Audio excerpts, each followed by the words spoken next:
So everyone should be seated. So would you all please raise your hand? Have each of you been able to follow my instructions over the course of the evening? And that is not to talk to anybody about the case or about the parties involved, and there are people involved, and not doing your own research, including going over the internet to find out about the case. Yes. So that's great. Thank you all so very much. So yesterday when we left off, we were on the plaintiff's case, continuing today on the plaintiff's case in chief. Mr. Gawker, who would you like to call first as your next witness? At this time, Your Honor, we're going to publish a few exhibits to the jury.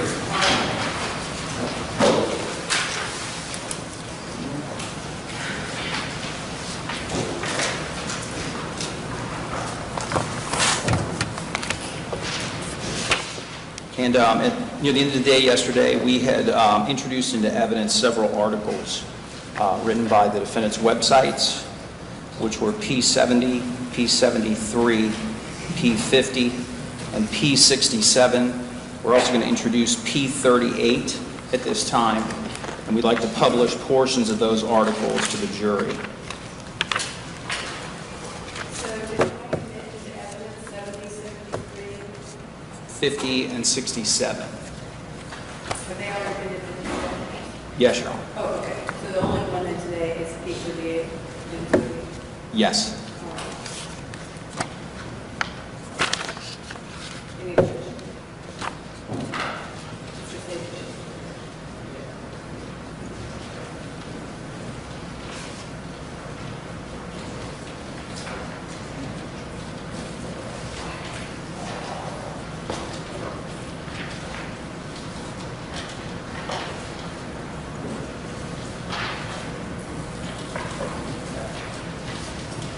No objection.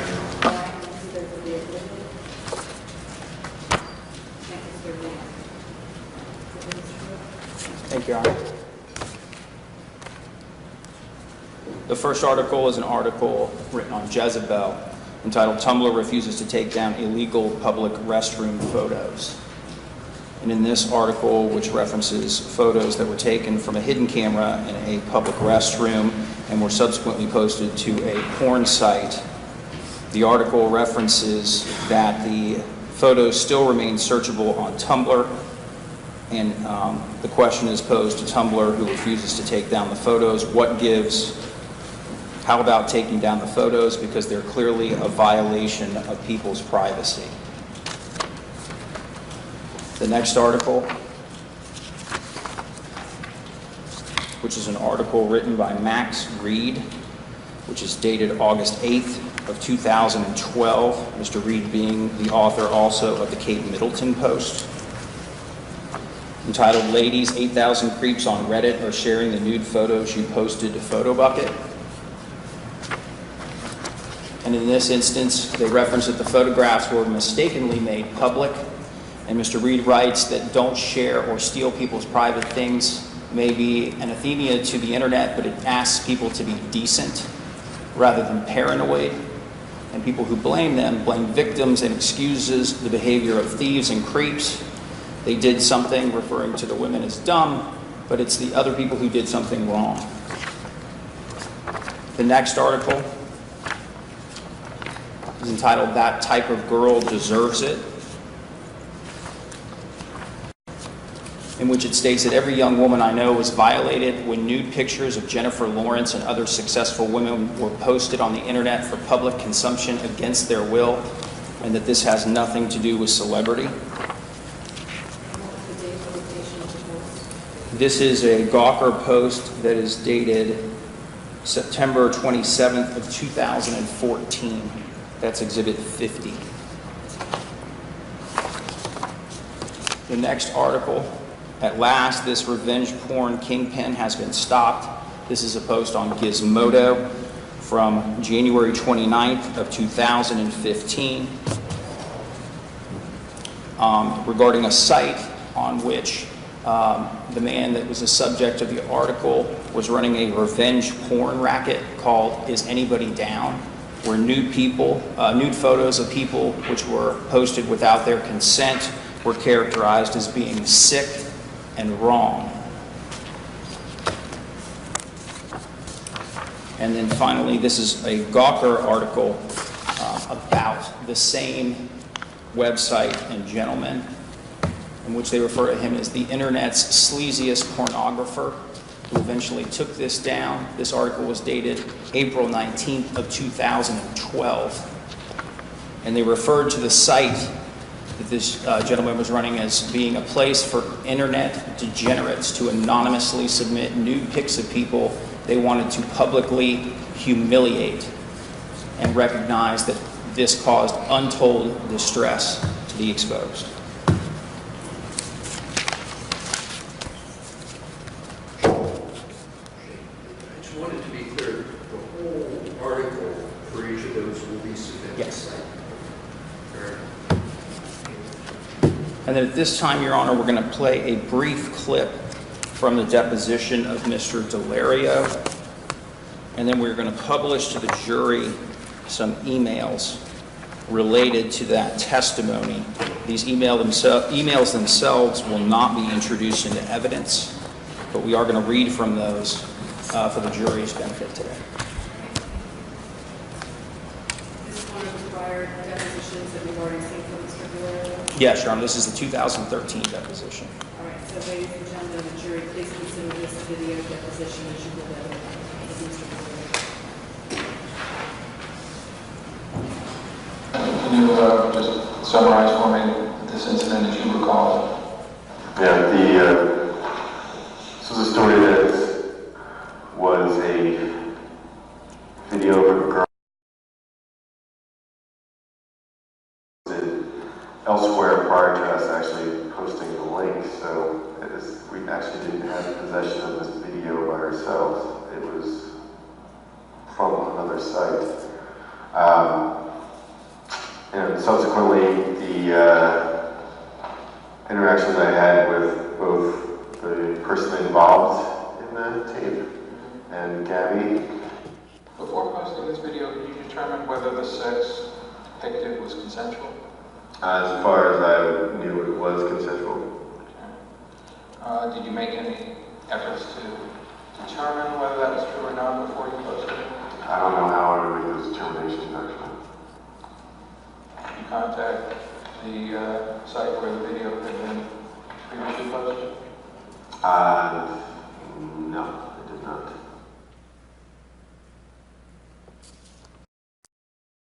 This post was a woman who was recorded engaged in sexual activity in a semi-public place. She subsequently wrote emails to Mr. Valerio, as well as Gabby Derbyshire in the complaint department at Gawker. In her initial email, she writes, "I'm writing in regards to having the post be removed from the website. I'm asking you to cease and desist the use of that video. I am the girl in it, and it was stolen from me and put up without my permission." That email was forwarded to the complaint department. And in an email in response, Mr. Valerio wrote, blah, blah, blah. In another email exchange, the subject of the article, after asking for it to be taken down, Mr. Valerio responded, "Saw your messages. Thing is, we're not going to take it down. Best advice I can give you right now, do not make a big deal out of this because, as you can tell, the footage is blurry and you are not identified by name. I'd keep it that way. Plus, this is public, not much wiggle room for any real threats. I'm sure it's embarrassing, but these things do pass. Keep your head up." In response, again, the subject writes, "I understand it's blurry, but people that know the people in the video can clearly see and know that it is them. I need this to be taken down." In response, Mr. Valerio writes, It's not getting taken down. I've said that. And it's not a very serious matter. It's a dumb mistake you made. Happens to the best of us. Again, the subject writes, "It's pathetic that you won't consider the privacy, respect, and reputations of others. Yes, dumb mistakes happen to everyone, but it does serious and involves a lot more.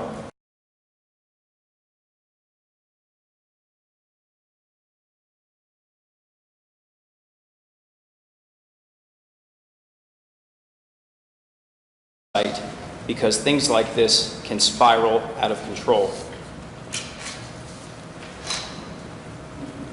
Mr. Valerio responds, "The privacy, ? It's private. You're not identified, even though you were having sex in a public place. I'm sorry this is uncomfortable for you, but let's not start throwing around words like pathetic, especially when it comes to this." And then finally, Ms. Darbyshire, who is counsel for Gawker Media, responds, "This is a news story and completely newsworthy. It's the truth, which can be hurtful, granted. But one's actions can have unintended consequences, especially when carried out in a public or semi-public place, where clearly people were able to easily watch the activity in hand. The good news for you is that the image is so poor in quality that it is practically impossible to identify anyone in this clip, and we certainly haven't named anyone. The whole story will blow over quickly if it's not getting legs. But we believe that we are publishing this legitimately, and as such, we will not remove the clip." Subsequently, the clip was removed.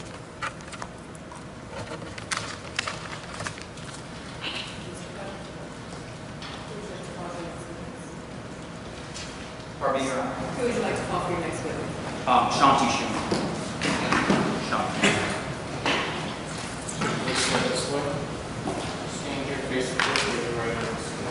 Do you solemnly swear affirm the testimony you give in this case will be the truth, whole truth, nothing but the truth, so help you God? I do. Accept this way, watch your step, have a seat, speak in a loud and clear voice for the court.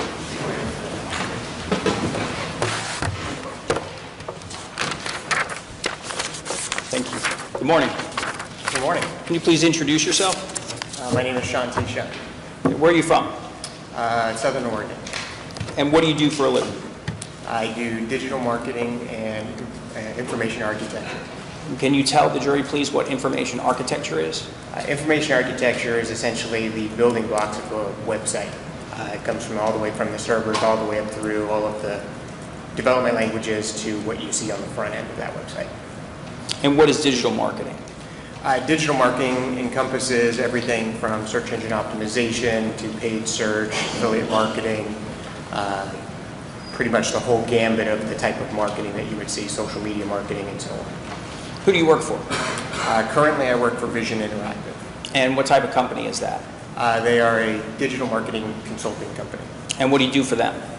I do manage different clients, everything from technical SEO to email to paid search, the whole gambit of marketing. And who are some of your clients? Some of our clients are clients like Worthington Direct, Blooms Today, several other large retailers and B2B clients. B2B is business to business. And can you please tell the jury a little bit about your employment background prior to your current employer? Yes, so I've worked for a variety of companies at various levels. I've been manager of marketing at several companies, director of marketing at several other companies. Some of the company names that you probably would recognize are companies like Harry and David, Musician's Friend and Guitar Center, shoes.com. And what types of things did you do for those companies? I managed all of their marketing, budgeting for marketing, tracking of marketing, making sure that the website was SEO optimized, search engine optimization, making sure that we were ranking on keywords that were pertinent to what it was that we were selling or generating leads for. And how long have you been working in your industry?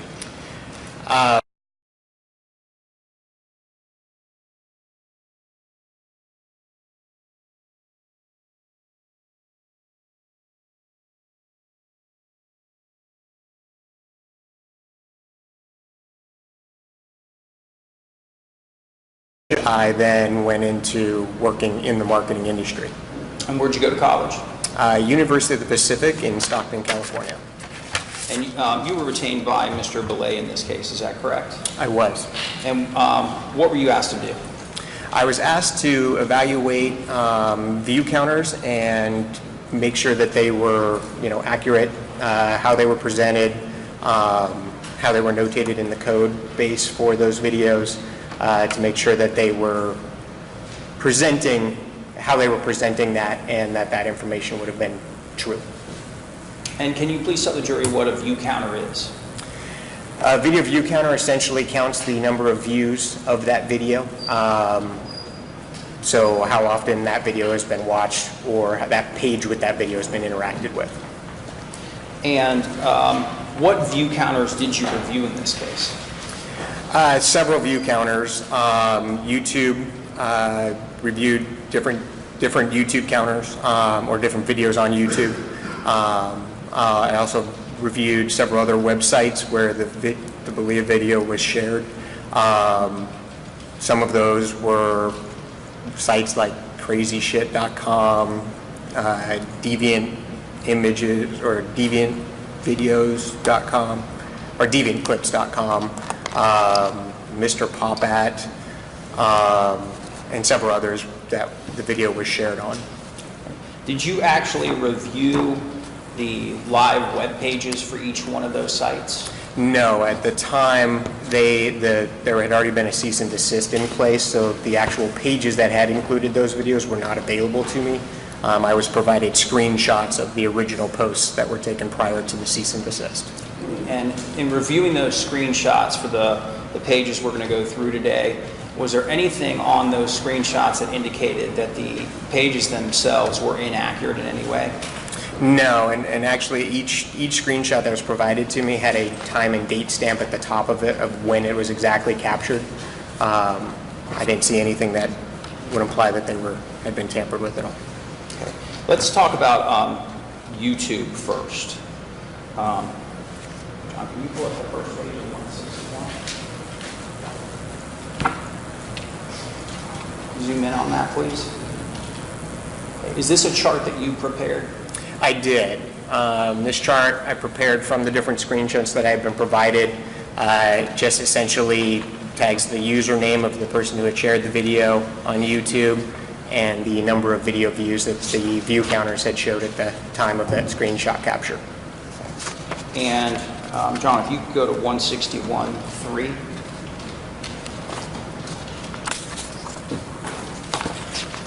Zoom in on the video box.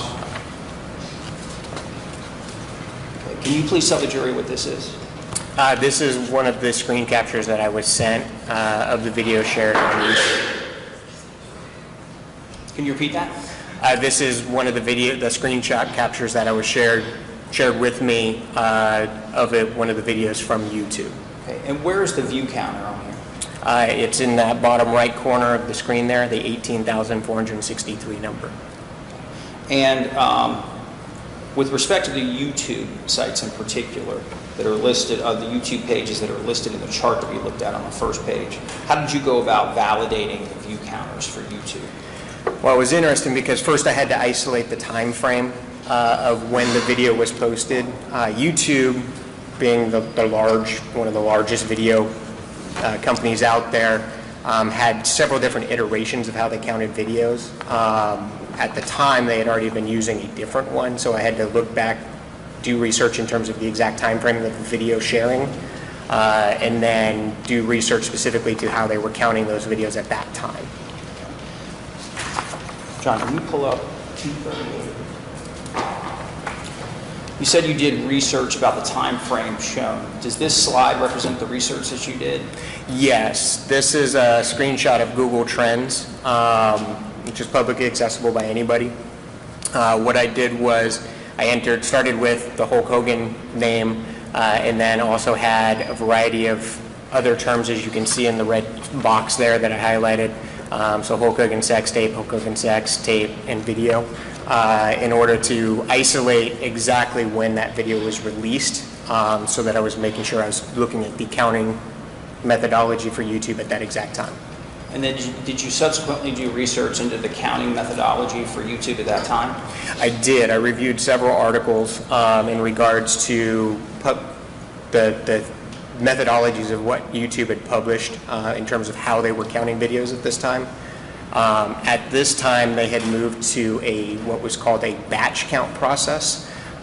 So the video ticker would basically stay semi-static, and then while the video views were processed to make sure that there was no spam views, bot traffic, those sorts of things, so that videos weren't artificially inflated in the popularity ranking. And then based on that research, did you make any determination concerning the validity of the view counts on the screenshots you had for the YouTube pages? Yes, at the time, given the batch processing methodology that they were using, these were accurate. They had any of the counts that were already displayed had already been pre-scrubbed by YouTube's back-end system, and at that time, I believe they were already owned by Google. So they were reviewing that and only showing what they considered a trued-up view count number. John, can you bring that up?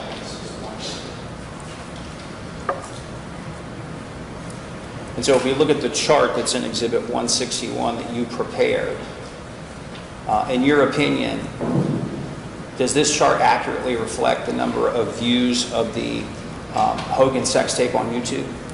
In my opinion, this does accurately reflect the count. Based on the timing of the screenshot and the cease and desist, given that these were taken prior to the actual action of removing them, this actually would be a conservative view count. So in your opinion, the total number of views reflected in this chart of 99,149 on YouTube, within a reasonable degree of certainty, is that a valid number? Within a reasonable degree of certainty, yes. And then let's talk about the other websites that you undertook to review their view counters. John, can you please bring up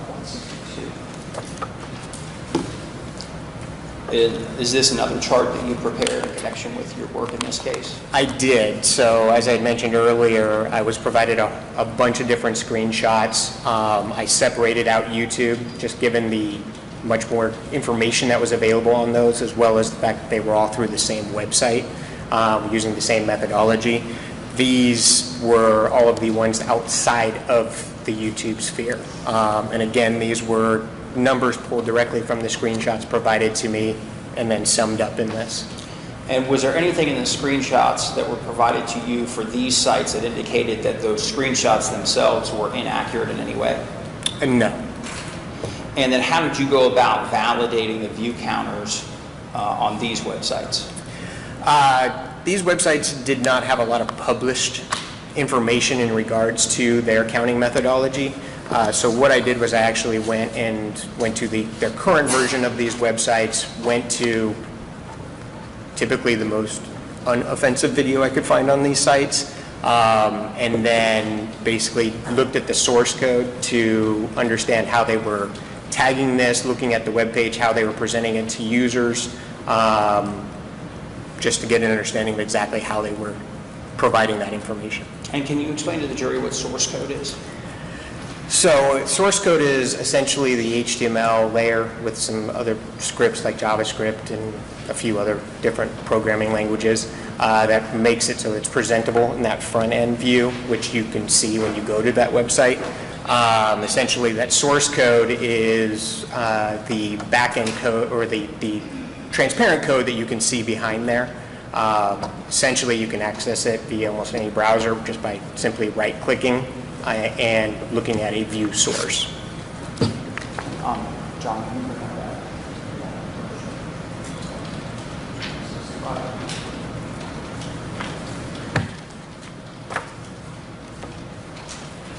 And is this an example of one of the pages that you reviewed in connection with your work in this case?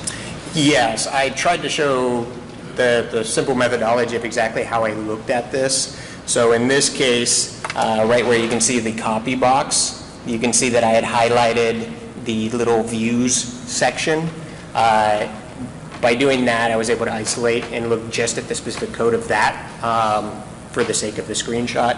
And then you can see view selection source, which then I could bring up, review how they had labeled it, how that count was being pulled in, and what they classified that particular area as. And why did you do that? Well, I wanted to see how they were labeling it, given that this is presented to the users, but all they say is views in the actual front-end view. You can see the views 450, and I believe that's a 35. So what I wanted to do was look at the actual labels within the source code. You can see that there's a views label, and then there's that, and then there's actually they classify the number as the total views. And did you do this for each of the websites that are listed in the chart in Exhibit 162? Yes, every single website that I had a screenshot sent of, I went and reviewed them in this very similar fashion. And when you went to those websites, each of those websites and the pages, when you clicked on a page, did the video automatically begin playing? Not in all cases, but I did look at multiple videos on each site just to confirm that the numbers were not too similar, to show that, to basically verify that they weren't starting at a certain number count, and making sure that there were variances in those numbers. Why did you do that? Because when I initially looked at the source code, those span tags, they could have, you can hand code those. I wanted to make sure that there was variances within all of the videos or multiple videos, to make sure that there was some variance there showing that these were being processed and put in for display with that different counts. John, can you go back?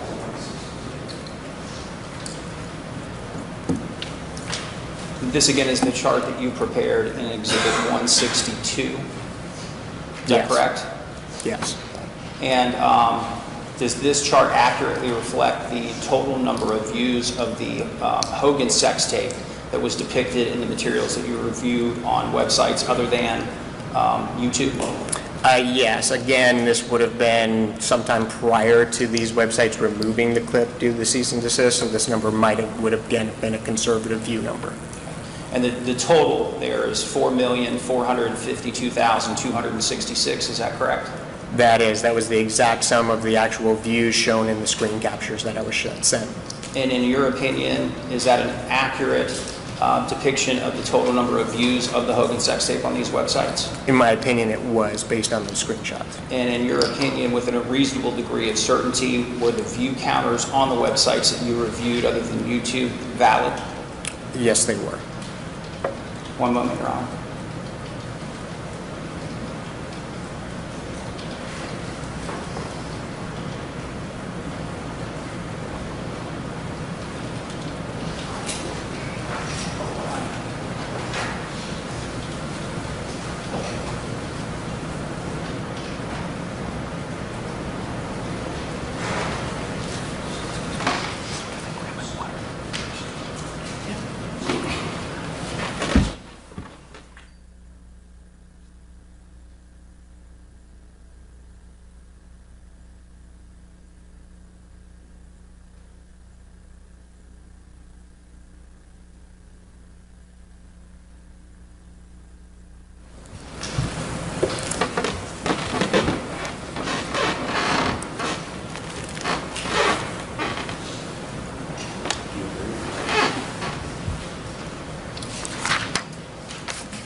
Who provided you with the screen shots that you reviewed? They came directly from Charles Harder's legal team. And why did those come from there? Do you know? I believe that they were the actual legal agency that had filed the cease and desist on Mr. Bolia's half. So you weren't able to actually review the pages themselves that are the subject matter of your opinions in this case, correct? No. By the time I was engaged to review this, those cease and desists had already been acted upon, and the video was not available. So the exact pages with those videos, I could not actually go see.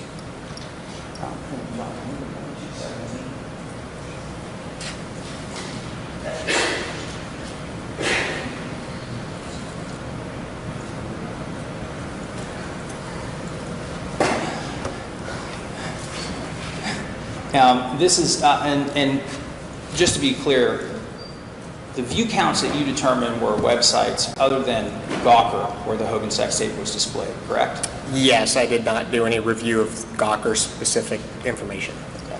And just for clarification, this is Plaintiff's Exhibit 217, which is the page depicting the analytics for the Hogan sex tape actual final cut. And John, can you highlight the views of the video on that page?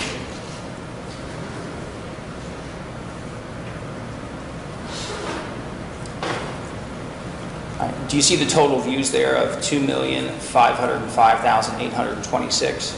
I do. Those would be views of the video in addition to the totals that you have in your two charts in Exhibit 161 and 162. Is that correct? Yes, I would assume so. Thank you. No further questions.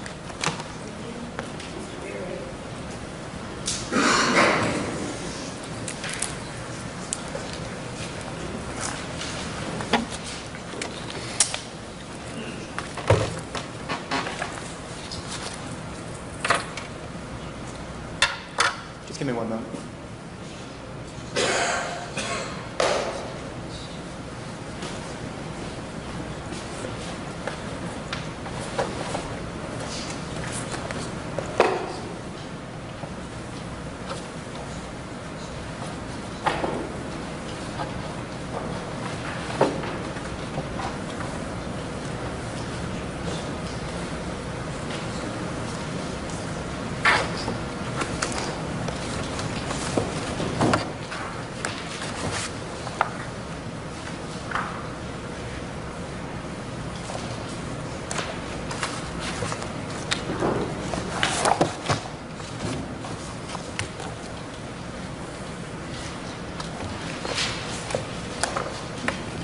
Morning, Mr. Sean.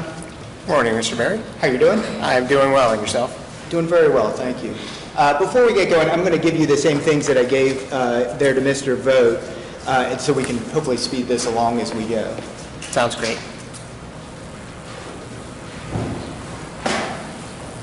This is the transcript from the deposition. We may go to, but we may not. Okay. And then this right here.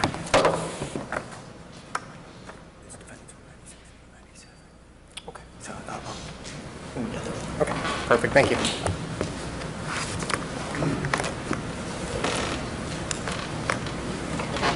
Mr. Son, I'm going to spend a little bit more time than Mr. Vogt did talking about your work this morning, trying to package a little bit about what you did here.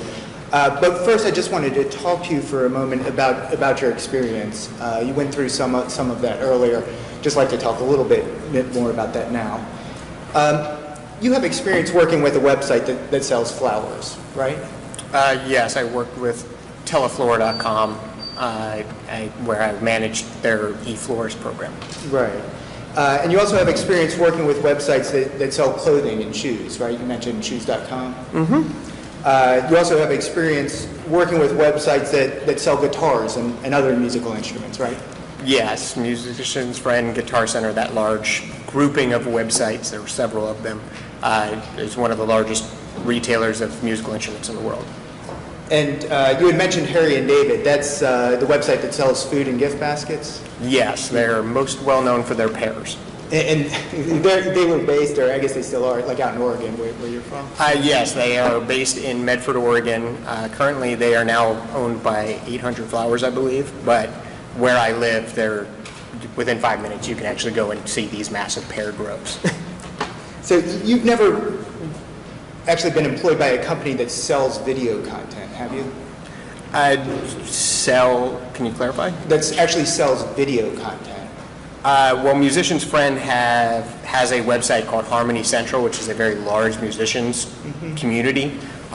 They did use video. Even on Guitar Center and Musicians Fund themselves, we would use video of certain products. One in particular was a self-tuning guitar that you could kind of pre-program multiple different variations of how you wanted your guitar tuned. So we had videos that would actually show the knobs actually turning and resetting themselves based on your selection type. Right, and I think we talked about that when we were together last year in Portland. I guess my question was just a little bit more precise. You don't have any experience with the companies that actually sell video content, right? What you were talking about, they post video content for people to come and look, but they're not actually selling the video content, right?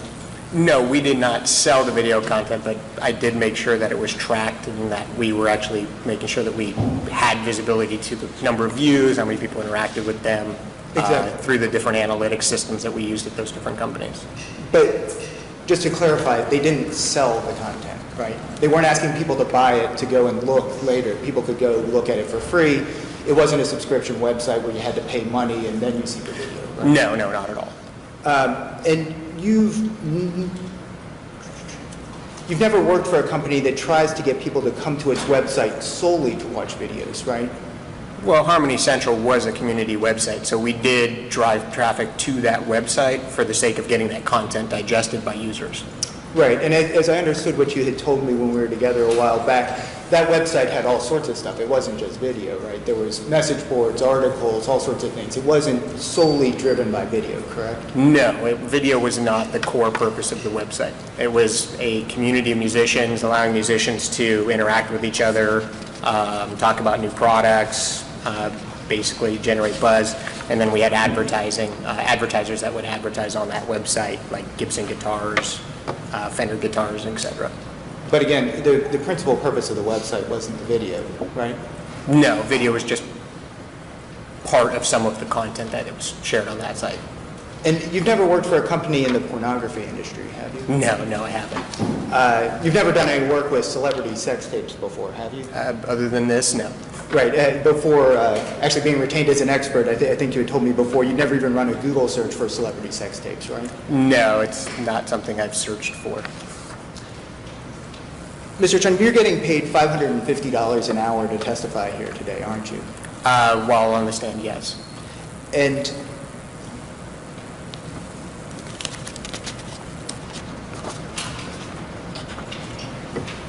Tim, would you mind bringing up Defendant's Exhibit 193?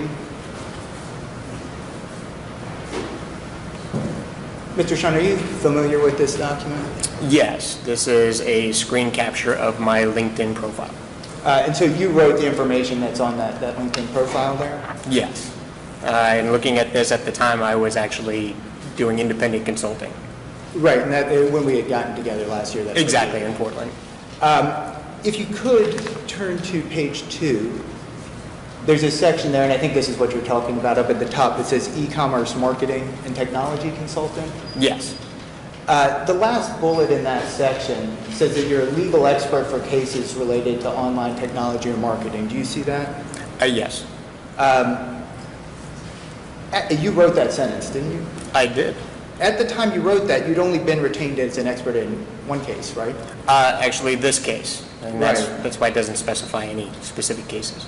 So when you wrote that sentence, it wasn't cases, right? It was just one case. Yes. It was a little bit of an exaggeration. No, I was just typing it out really quickly to update my LinkedIn resume. Now, we can take that down. Just to be clear about the scope of your work in this case, you're not offering an opinion on whether anyone who watched the Hogan video on any of these sites would have paid to watch it, are you? No, I'm not dealing with any valuation of anything. Right, and it's your understanding that all of the websites that you looked at those screenshots for, the Gawker site that you just talked about at the end, those were places that people could come and watch the video for free, right? Yes, those were not a membership-based website. Nobody had to pay anything to watch them on any of those sites, as far as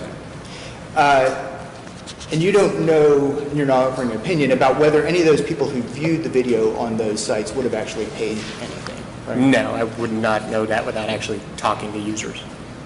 Right. Yesterday in court, you were sitting over here, you saw the testimony of Kevin Blatt, the sex tape broker. Do you recall Yes. that? And remember that he talked about, during his testimony, a membership fee for Vivid. You heard that testimony? Yes.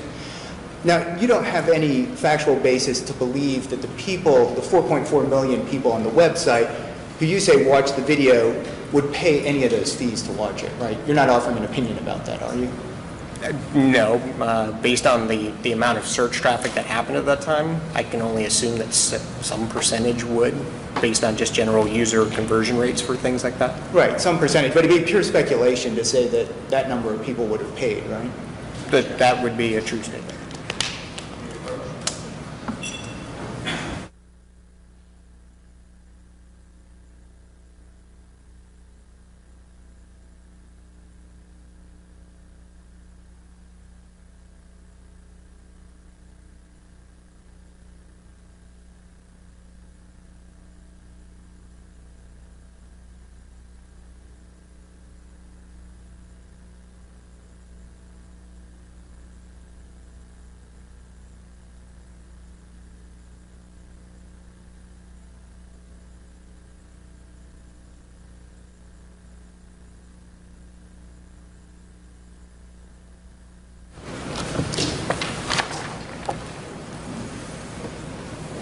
Mr. Sean, a couple questions back. You had mentioned the term conversion rate.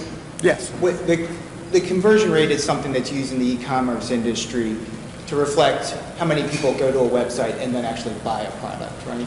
Well, not just in commerce, but the conversion rate is essentially based on the number of users who visit a website and then the number of those users that actually take an action that website wants to happen. So it could be filling out a form to generate a lead for a business. It could be buying a pair of shoes, for instance. So it's the variety of that. So when you were at Harry and David, you would consider the conversion rate, one of them might be how many people looked at the website and then ultimately would buy a gift basket, right? Yes. And in simple math terms, that conversion rate is equal to the total number of visitors, right, to the number of people who make a purchase. Yes. Right. So in like the Harry and David example, if you have a 1% conversion rate, out of every 100 people who come to Harry and David, one person would buy a gift basket. Right? Exactly. In the e-commerce industry, a standard conversion rate is around 1 to 1.5%, right? Typically, that's an average. And that means that for every 100 people that go to a website, 1 or 2 actually buy the product, right? Yes, based on that average, yes. But you don't know what that conversion rate is for websites that sell celebrity sex tapes, do you? No, like I said, I have not worked in the industry. Okay. And you're not offering an opinion about that one way or another, right? No, it's not. Like I said, I don't have direct experience in that industry. Now let's turn to some of the topics that you talked about with Mr. Vogt. Not all websites count views the same way, do they? Views, no. I mean, obviously there's like we saw yesterday, unique views versus general views. Some sites will count general views based on auto-playing a video or just general page views versus video views, etc. Okay, well, yeah, let's talk about all those things. Some websites count views based on the number of times that a play button is pressed on a video player, right? Yes, within different analytics systems, you can actually build in, essentially it's kind of a trigger point. So the action of actually clicking on the play button may trigger an actual count of that actual video view happening. Other websites count views based on the video actually loading on the web page and starting to play. Yes. Some websites, you mentioned the term unique views. Some websites only count unique views, right? Yes. Can you explain what a unique view is?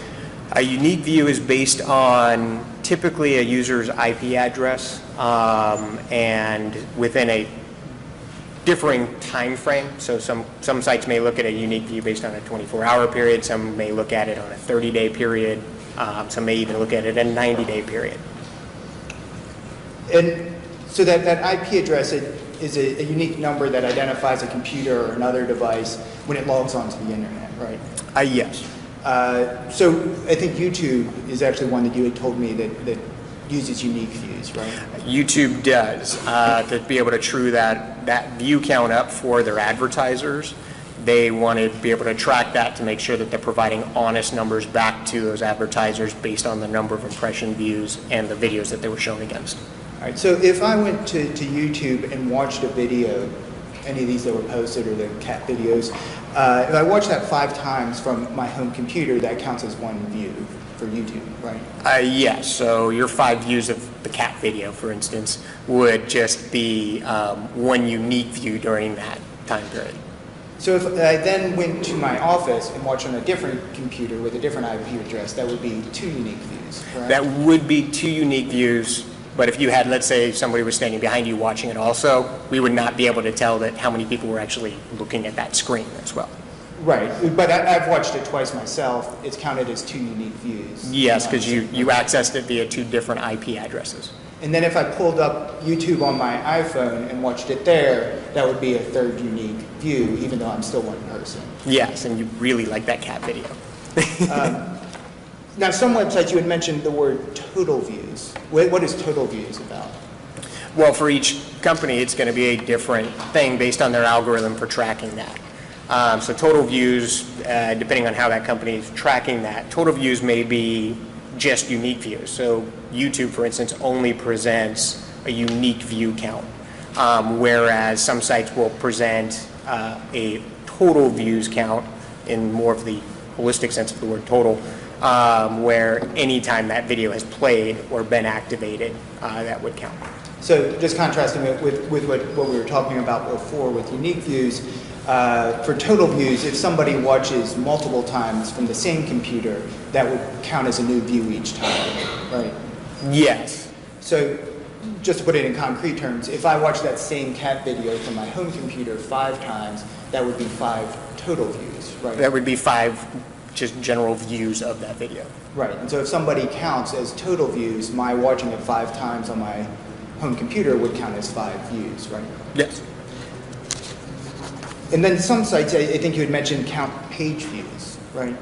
Well, page views would be similar to that video view. So if page views were being, if the video views were being counted without that trigger of actually hitting the play button, so how many ever times somebody came to that page and saw at least the preview of the video, that would actually be, should be the same number if it was trued up. Right. If I understand what you're saying. So if there's a page where you go to a website and as soon as you click on the website, I think ESPN.com does this sometimes. As soon as you click on the website, you get the text on the screen, but then you get the video clip playing at the same time. The number would be the same, right? Yes. But for some websites, it's different, right? You call up the page is there, and there's a video box, and you have to click play, correct? Yes. So if a website counts page views, those page views will be different than video views. Yes, if they're using a trigger for the video view. Now, you mentioned the term back-end and front-end, and I just want to talk to you a little bit about those things because it went a little quick there. The data for how a website calculates views is only available on the back end, right? Yes, so through things like Google Analytics, Omniture, Core Metrics, there's a variety of different analytics platforms. Quantcast was one that came up yesterday. These are systems that are meant to allow a company to review how people are using their website, look to see what conversion rates may be based on what they're measuring, be able to understand that different interaction, how many pages somebody may have looked at, what pages they went to in terms of ordering. You can also look at, how much traffic you got from a certain channel. So search engines versus Google specifically versus affiliate programs, paid search, et cetera, all that gets broken out into different channel views within those. Right, and just to clarify, there's 2 parts that you talked about, the front end and the back end of the website, right? So the front end is what's forward-facing, right? When I talked about ESPN.com, it's what somebody goes to ESPN and they can actually see. Exactly, it's what's presented to the user. The back end is what actually powers all of that, makes sure that the video gets called in, loads from the server, et cetera. So like when you worked at Harry and David, when you worked at Guitar Center, Musician's Friend, these places, you got the kind of behind the scenes, you saw the back end of those websites, right? I did. And so only people who work at those websites can see that back end data, right? Well, not only people who work at those websites, so, maybe we may share access to that with vendors that we're working with so that they can actually provide us reports on the performance of whatever marketing they may be managing or whatever other activities they're managing. But it is something that has to be expressly shared because of the fact that it is company private data and involves individuals' personal information. Right, the company gives certain folks permission or helping it, but you or I couldn't just go to ESPN.com and get back-end analytics. No, you and I could not just go log into ESPN's back-end and play with their stats. So companies decide for themselves, like when you were at Harry and David, you decided for yourselves what data to make available on a front end of a website that's visible, correct? We did. And so when a visitor goes to a website, she could only see what data the company is itself deciding to make available, right? Yes. And the companies decide how to identify that data, right? They decide what to call it. Why don't we be more specific here? John, would you mind pulling up that slide one that Mr. Vogt was talking about?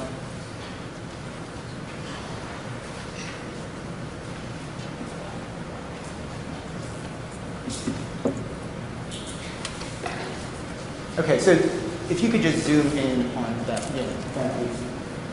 So this is the web page that you were talking about before, that you went to this, you right-clicked, right?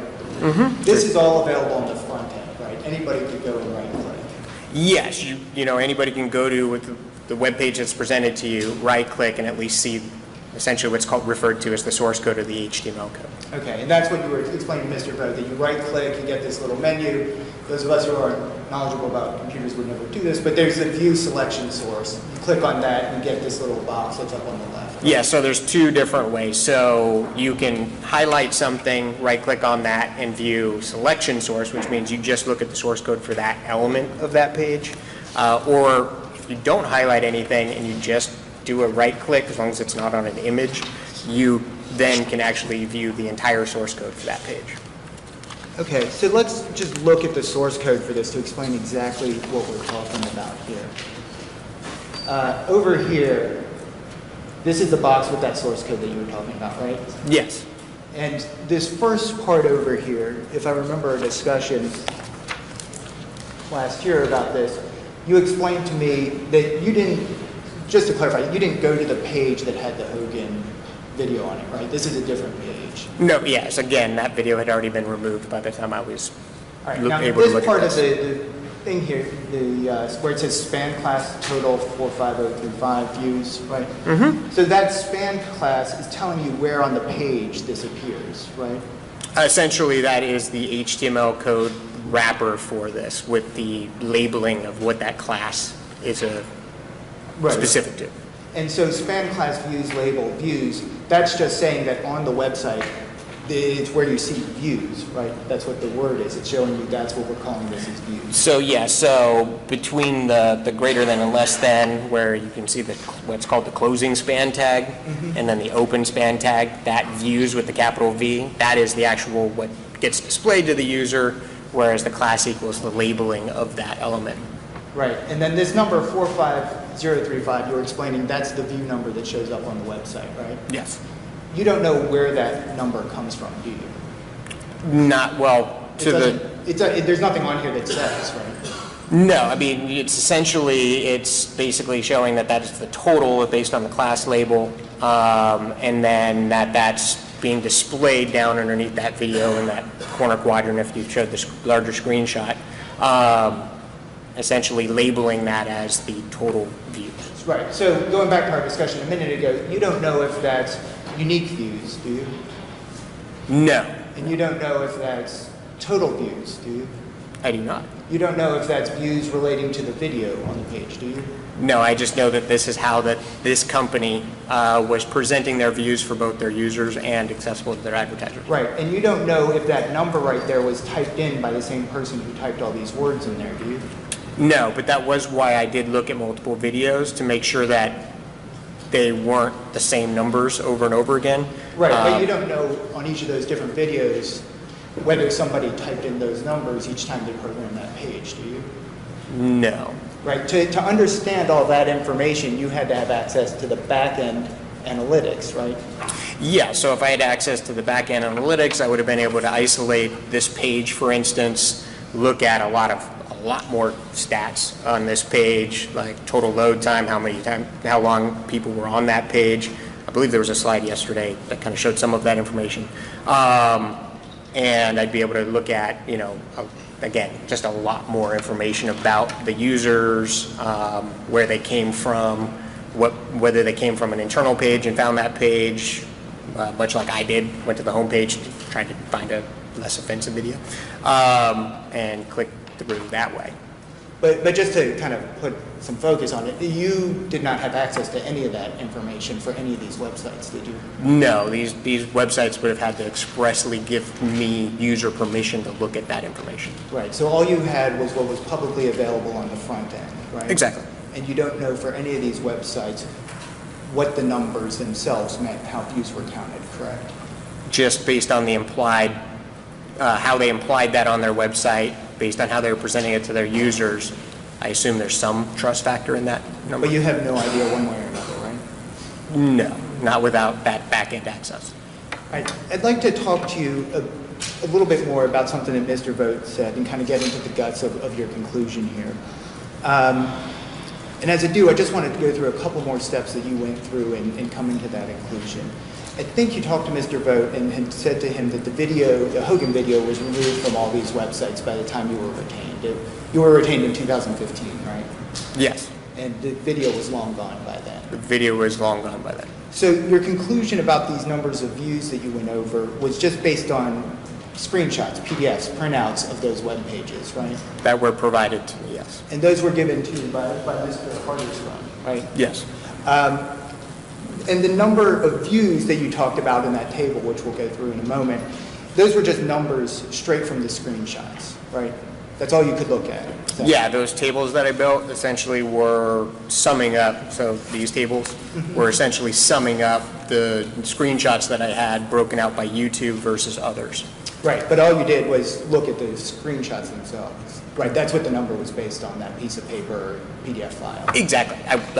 To your point, that the video had already been taken down, and then therefore I was not able to go to the exact page that was hosting that video in a live state. So if I can kind of boil down everything that you've talked about here, what you're saying is that you looked at the screenshots, you saw the number of views on those screens, and then you just added them up, right? For these charts, yes. I'd like you to look at one of the documents that I gave you early on there, which is Defendant's Exhibit 197. This is the same as what Mr. Vogt had showed you with Plaintiff's 162, but has the actual screenshots that you looked at. Yes. Okay. You remember going through this exhibit at your deposition last year? Yes, very much so. Okay. If we could just pull that up, the first page there. And you went through some of this with Mr. Vogt, but I just want to remind everybody where we are here. The first page of this exhibit is a table that you created in connection with your work, right? Yes, it was an Excel chart, as mentioned before. It was, I notated which website the clips, the screenshots were of, the number of video views, as well as the actual file name of what that file name was that was sent to me. Okay, so just going down the line, this is the other video view count, so this is everything but YouTube. This is everything but YouTube. And so in that first column there, you have the first one is website crazy shit. That was the first website you looked at, right?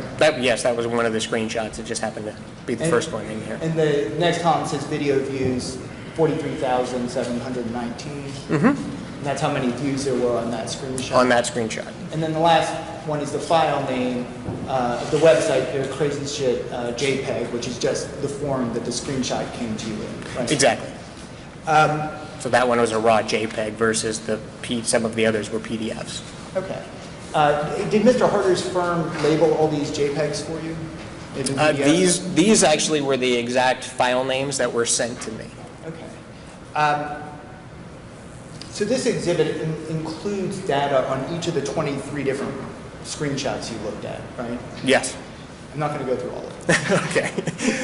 But then basically the sites are listed down the left-hand side, the views down the middle, and then these JPEG and PDF labels are on the right. Exactly. I wanted to make sure that I had tallied each one that was sent to me, and by tagging the file names, it allowed me to keep track of that.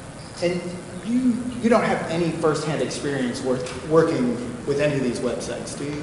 No. You don't know anything about any of the people or companies that run these websites, do you? No. You don't know whether the view counts for any of these things have been audited, do you? I would have no idea whether, I don't even know if that happens in this industry where, well, actually, I would assume that there's some form of that But based on the advertising, the true, to the point of being able to true up impression views and those sorts of things. But you don't know about these websites' advertising models, do you? No, I just know that they had banners on them.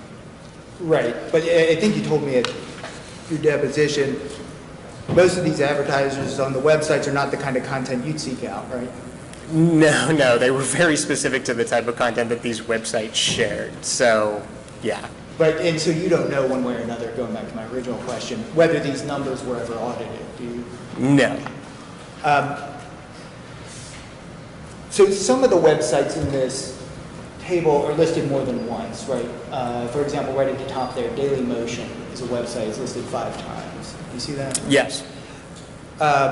There's no way to know if somebody went to Daily Motion 1, watched the video, then went to Daily Motion 2, watched it again, then went to Daily Motion 3, right? You can't tell that. No, I couldn't tell you whether these were people who had actually went and watched all 4 of those, in the one session. No. So what I'd like to do is just maybe talk about a couple of these as examples, kind of walk through what you did, if that's all right. Yeah, that's totally fine. Why don't we, on your paper copy, why don't you turn to tab 1 of Plaintiff's Exhibit, I guess it might be Defendant's Exhibit 197. Tim, if you could just call up the part of that tab that has the screenshot of the Hogan video on there for... sorry, tab 1. It's page 3. It's the crazy shit website. If you could just zoom in on the Hogan video part.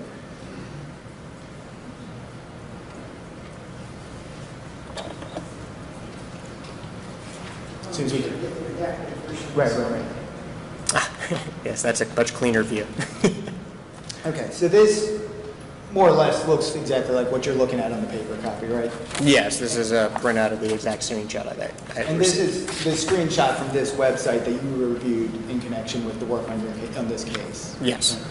And this screenshot from this website, in the bottom right-hand corner, above where it says celebrities, there's a little box, and it's hard to decipher, but if we can blow it up, it says viewed, 43,719.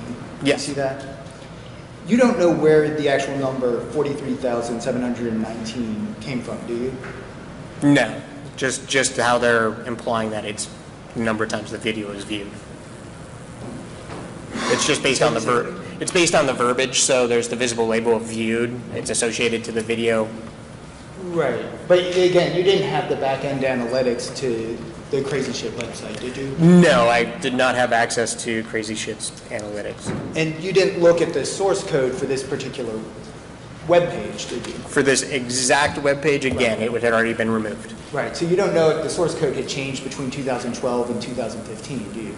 I do not. And you didn't talk to anybody from the Crazy Shit website company, did you? No. You don't know if that number reflects the number of times the video was actually viewed, do you? No, only that it's implied. You don't know whether that's the number of times that this web page was viewed, right? No. This number could reflect total views of the page, right? Potentially, but based on where it's placed, it's in that typical bottom right corner where video views are displayed. Right. So it's implied to a user that this would be associated to this video. But that's you have no way of knowing that one way or no, another. not without, again, without that back-end access to be able to drill in, look at the exact user information, how they interacted with it, et cetera, et cetera. Right. And you don't know if somebody at that website typed in that number there, do you? No. And you don't know whether that number is the result of some sort of artificial inflation by bots going and coming to the page again and again and again, do you? No, I do not know how crazyshit.com scrubs their information. Right, so the bottom line is you simply don't know how many people actually watched the Hogan video on this webpage, right? No, just what's implied there. Let's look at another one of these. Tim, if you could go back to the Defendant's Exhibit 197 main page with the table there.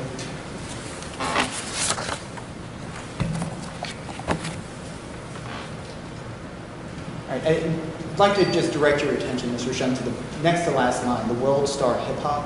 Yes. All right, so that says World Star Hip Hop. I think the website is actually called World Star Uncut, which is what the JPEG is called. We'll get there. Yes. And according to this table, I think there's a little over 1.6 million views on that page, right? Yes, it was quite a large number compared to the others. Yeah, I mean, it was the largest on this whole table. Why don't we take a look at tab 22 in your paper version there, which is in Defendant's Exhibit 197, that'll be page 56. This is the screenshot that you got from Mr. Harder's firm from the World Star Uncut website, right? Yes. Okay, and this is where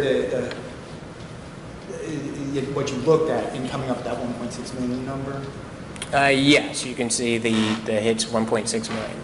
Right, and again, you didn't look at this specific web page, right? Again, no, it had already been removed. Right, you just had the piece of paper, the PDF file. Well, I had, yeah, the digital file. And you weren't able, again, to look at the coding for this specific page, were you? I was not, due to all of what we've said several times. All right, so now if you could just look at the right-hand side of the page at the very top, underneath that little white box on the right-hand side, it says hits. Yes. 1.6 million. It actually says, I think, 1,640,214. Do you see that? Yes. Now, you don't know what hits mean on this page, do you? No, I do not know whether they're referring to number of times the page was viewed, number of times the videos was viewed, or Right. what exactly. Again, goes back to that back-end data information. Right, so you don't know if this means 1.6 million people viewed the video, do you? No, just the assumption that at least 1.6 million people went to this page. Right, well, you actually don't know that either, do you? What's that? You don't know that either, do you? This number was different on different pages, so I can only assume that it was counting individual pages. Right, but you didn't have the access to the back-end analytics of World Star Uncut, No, did you? no, I was not able to drill through analytics to look at the exact information of how people found this page, where they came from, whether it was counting uniques, individuals, et cetera. So. Right, and you don't know if that number hits was typed in by somebody at World Star Uncut, do you? No. And you don't know if that was the result of some sort of artificial inflation by people or bots or something? No. The bottom line, again, with this website, you don't know how many people actually watched the video on this page, do you? No, I just received the screenshot and did my tallying and general research. All right, let's go back and look at the main table again from Plaintiff's Exhibit 162. We zoom out. Kind of encapsulating our whole discussion, so we don't need to go through all of these here. You don't know where any of the numbers that you counted as views on this page actually came from, do you? For this table that came from my charts, but yes, in terms of your questioning, yes, they were just in the screenshot in the general sense of the video. Right, so you just took those numbers from the screenshots, looked at them, put them on a table, and added it up, right? Yes, general sum function at the bottom. You don't know for any of these sites how they counted views, do you? No. You don't know for any of these sites whether there was artificial inflation in these numbers, do you? I do not. You don't know if some person at each of these sites typed in those numbers, do you? No, and again, without because I didn't have access to the exact page due to the cease and desist order already filed, I was not able to look at the source code to determine whether these were being called in via a separate ID from an analytics database, for instance. So in truth, you really don't know how many people watch the videos on these sites, right? No, definitely not from these paper, just what's implied based on the counts on those pages. Right, but I mean, just as a small technical matter, you don't know if anybody actually watched these videos, do you? Well, I would assume with some of these numbers that some people clicked play. But you don't know firsthand, do you? No, again, it's an assumption that some people might have clicked on these videos if they went to the page. Now, why don't we turn to the next part of your report, which was this YouTube video view counts, which Yes. I think was Plaintiff's Exhibit 161, and the complete set of screenshots is included in Defense Exhibit 196. Yes. You see that? Yeah, thank you. So this is the table that you went through before with Mr. Vogt, right? Yes. If you would, turn to tab 1. Tim, this is page 3. Yeah, thank you. So this, what we're looking at now, is a screenshot of a YouTube page where the Hogan video apparently was posted, right? Yes. Now, again, you didn't visit this actual web page, right? Again, it had already been removed. Right, so you got the screenshot from Mr. Harder's firm, and that's what you were going off of, right? Yes, I received this exact screenshot as digital Okay, form. and then I think you talked about this one, or maybe you didn't, with Mr. Vogt, but the number on this is 18,463. Yes. You talked a little bit, I think, with Mr. Vogt about going back and figuring out how YouTube counted views back during this time period, the batch stuff. Yes, YouTube had, there's plenty of publication and review of how YouTube specifically counts videos. And again, when I was reviewing this, they'd already had 3 generations of counting functionality. The first being an interesting batch one where they would freeze the video at 301 and then process to see if it was inflated up to that point before they started providing new counts. And then the second generation of that, which was during this time frame, was where they went with that full batch type of thing. So let's say they were refreshing it every hour. Essentially, they would, that view counter wouldn't change for an hour while they were processing the view counts to make sure that there was no spam or, somebody clicked on it 600 times, those sorts of things. So I want to ask you about a couple things you said there. First, you couldn't do anything yourself to verify that number was correct, right? No, I was not able to go to this exact page and look at that exact posting of that video. And you don't have access to YouTube coding generally, right? YouTube doesn't make its back-end analytics available. No, Google does not share the analytics of YouTube with the public. Right. So, and then you mentioned this batching process that YouTube goes through with the view count just now. So the reason that they did that in 2012, wasn't it because people sometimes tried to artificially inflate their YouTube view counts? Well, that was the whole reason that they continued they always had some process of a checks and balance, even going back to that 301 freeze point one. It was essentially so that because it's used as a popularity, I'm sure most of us have been on YouTube's homepage, it's used as a popularity value. So they want to make sure that that's as trued up as possible so that somebody's not posting something and just floating it to the top. Right, so what they would do is if they noted that there was artificial inflation going on, they would freeze the view count so that it wouldn't continue to run up. Right? They would freeze it and potentially even remove the video. Right, so you don't know for this view count, 18,463, if that was impacted by artificial inflation, right? No, just at the time I know what functionality YouTube was using to try to keep that out of that number. Right, so it's possible that this video that Michelle Fry, whatever the number is there, put up was being artificially inflated and YouTube froze it, right? Potentially, yes. You don't know what I have no idea. Essentially, all I know is the methodologies that they were using at that time. Okay, why don't we turn back to the first page of Defendant's Exhibit 196. For all of these video views here, you don't know whether any of them were subject to this freezing and artificial inflation, right? No, I don't know if any of these people or some other nefarious source had tried to figure out how to game YouTube's counting system at that time. Right, yeah, and so you don't know one way or another whether these were artificially inflated numbers. Right? No. And you weren't able to do anything to independently verify that the number reflected on the screenshots for any of those accurately reflected the true number of views, were you? No, just researching YouTube's methodology at the time to try to understand exactly how they were doing that and presenting it. Okay. Mr. Sean, you personally don't know whether the video posted by Gawker even appeared on these YouTube pages, right? You have no personal knowledge. Oh, no, yeah, again, wasn't able to access those pages to actually see if it was the exact video. Okay, if you could turn to tab 4. Tim, I believe this is page 11 in Defendant's 196. That's the page you're looking at there, Mr. Sean? Yes. Okay, so this, again, is another YouTube screenshot that you looked at, right? Mm-hmm. And just, again, this is something that you yourself didn't go to this page, right? No, again, page was not accessible. And on this page, it says in the right-hand corner there, it says that there were 9,377 views, right? Yes. And then if you could just look at the video box there, right where like that red line is and the number, it's kind of thin on this thing. If you could blow up where it says 001 under the video box. Under the video box where it says 001. Yeah, right there. Perfect. All right, so under that, you see that, Mr. Sean? Yes. According to this screenshot, the video on this page was only 14 seconds long, right?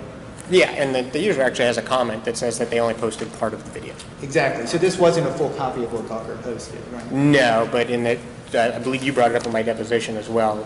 Below here, it does talk about where you can click to go see it, and he's using a Google short link. Right, so that might have gone back to Gawker's webpage. You don't know where that Could have gone to Gawker's page. I tried to upload it, but because of the naked stuff, I guess some copy too. I just uploaded it to a website. So actually it says that he specifically uploaded it.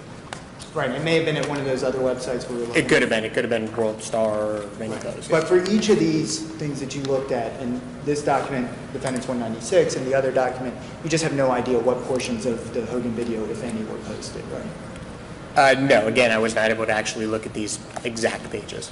Okay, thank you, I appreciate it. No problem.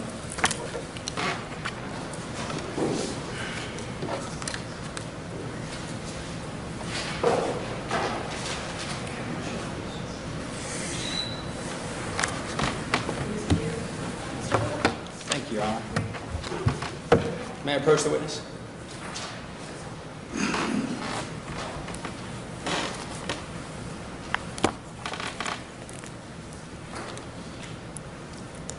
Mr. Sheen, I've just handed you a stipulation regarding authenticity of documents in this case. Have you ever seen that before? I do not believe I have. Okay. Were you aware when you were answering questions from Mr. Berry that the parties in this case have stipulated that all of the documents that you reviewed to reach your opinions are authentic? No, I assume that they were authentic based on the source that was given to them from me. So for the purposes of your opinions, I want you to accept as true the fact that all the documents that you reviewed are authentic, okay? I accept that. All right.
Thank you.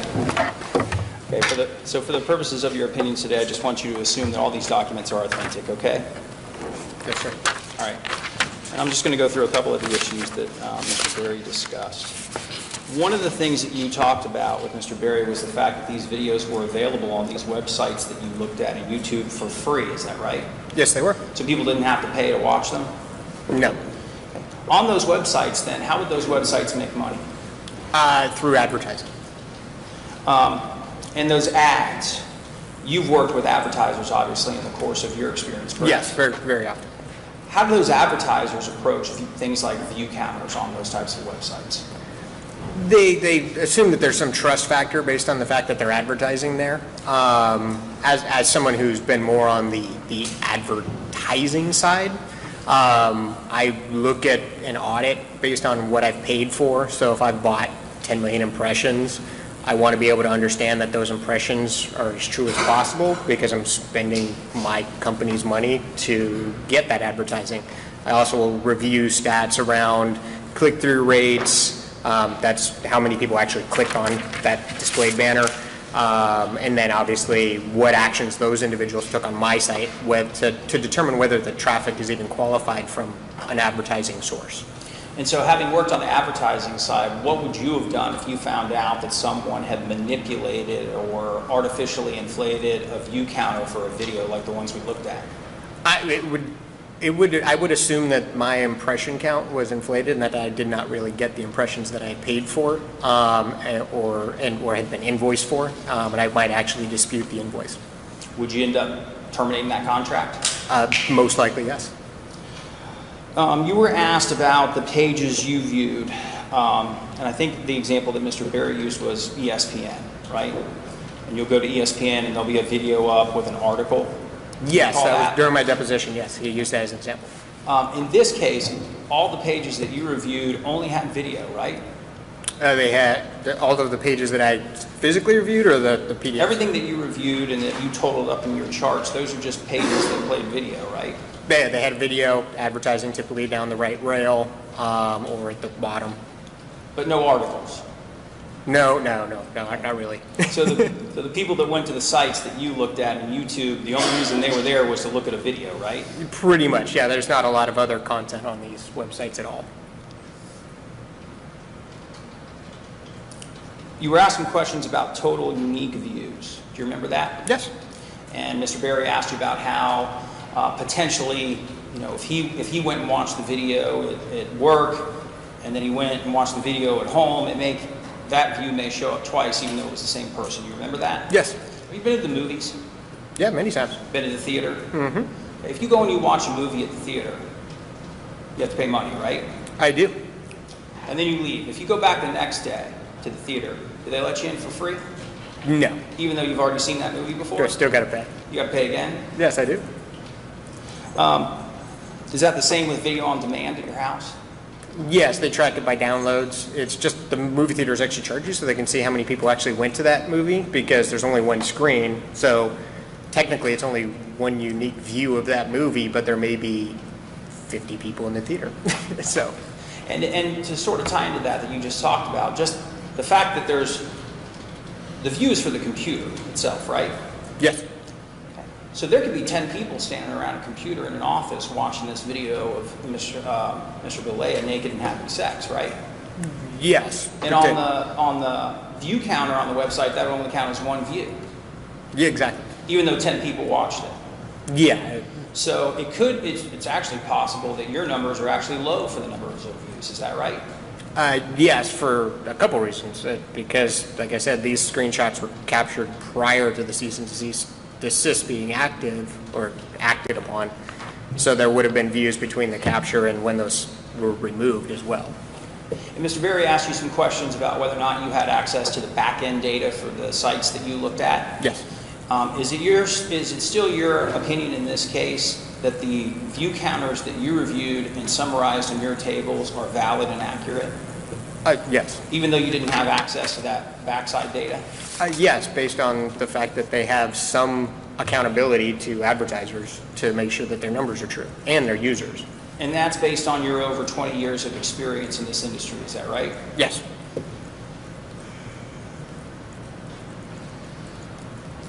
Are view counters important to advertisers? Yeah, In your it's a- experience? It is. It's a signal. It's yet another element of data. Marketers love data. We love to understand how people are interacting with things. It allows us to make our websites better. A website that's not looking at that, I mean, I don't know how many times I've looked at data, found a page that was seeming to fail, and found out that there was some small element on that page that was actually causing it to not load right, and then being able to fix that as well. So it's something that you're always really looking at to be able to make sure that everything's working smoothly, users are getting the experience that they expect when they visit your website. Like it can be hugely detrimental for an e-commerce website that's selling products if for some reason on an update the add to cart button doesn't work anymore. I mean, if you start seeing multiple days with 0 sales, that could be costing a company millions of dollars. Based on your over 20 years of experience in this industry, is it more likely than not that the view counters that you looked at are accurate as opposed to people falsifying them? I believe so. And based on your over 20 years of experience in this industry, is it more likely than not that the view counters that you reviewed are accurate as opposed to being artificially inflated? I would assume that there was some activity to try to keep those true.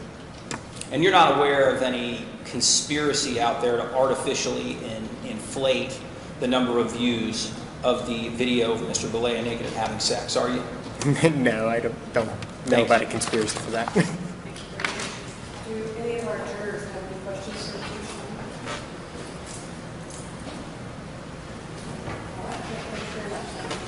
Thank you.